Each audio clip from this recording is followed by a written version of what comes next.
Okay, welcome to this edition of Prairie Phyre. I'm your host, Rachel Crow Spreading Wings, and on this edition we're going to be taking a look at the 14th annual Peace Powwow that just happened at the NMAC Centre in Lethbridge, Alberta. We're also going to be joined by Coralie Torque, who is a local DJ at B93 who received a Blackfoot name. Thanks for tuning in.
What is the most important thing that you would like to share with non-First Nations people about our culture? Our songs, our dance, and it's an understanding about why we pray. Yeah. And to you, why do we pray? Because it keeps us connected, like to the earth, to like Creator, to our. It helps us to be grounded.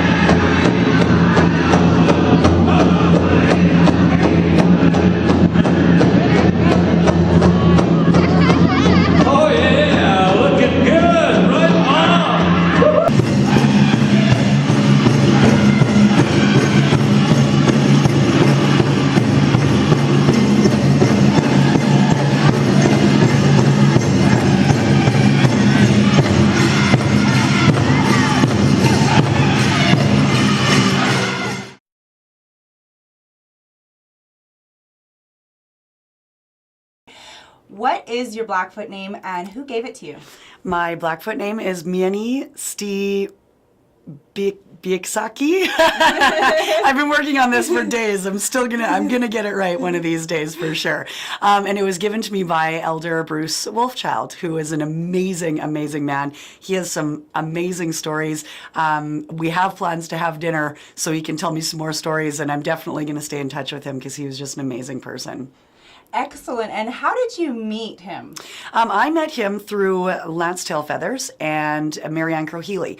And Lance sort of contacted me after we were talking about Mayor Rayco Dodick and how he got his Blackfoot name. And I said, what an honor. What an amazing thing for the Blackfoot culture to do, to give Mayor Dodick this name. And I was like, it would just be so incredibly cool to have a Blackfoot name.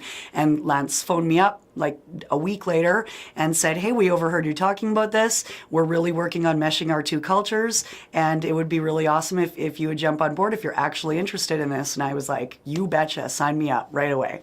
And then I met Marianne Crow-Healy, and she introduced me to Bruce, and that was all she wrote. The rest is history. Right on. And so in the moments of you getting your Blackfoot name, what was going through your mind? Oh man, don't mess up, don't offend anybody. That's probably the number one thing. Honestly, it was probably in my whole life, one of the most special moments. And all I could think was, it was just so humbling to think about what an honor it really, really was. And so looking around the whole room, all I could think was, this is so special. Like, I don't even have words to explain it, really. All I could think was, I feel so incredibly honored right now. Like, why me? Like, this is so cool. Mm-hmm. And since this was your first powwow, what do you think people who have never been to a powwow really need to know about First Nations culture? Oh, that it's beautiful. It is probably, I always knew it was beautiful, and seeing the grand ceremony or seeing the grand entrance and the naming ceremony and how everything went down, just the level of respect that everyone has for everyone else, and the different, there's just so much beauty there. Everything, there's so much beauty. I think the princess dancers were out when I very first got there. The drumming groups and the singing, everything was just so beautiful. The other thing that I really, really like about your culture is that everything means something. There isn't a single thing that's done without having some meaning behind it. And nowadays, everything seems so pointless and meaningless that it's nice to go somewhere where everything means something. And I think that's a big deal. Right on. And one last question. With the Idle No More movement, do you think that it will help bring a more of an understanding between the cultures? Because there is a gap within our cultures in Canada. I think there definitely is. I think a lot needs to be done for education and information. I think we need to learn more about it.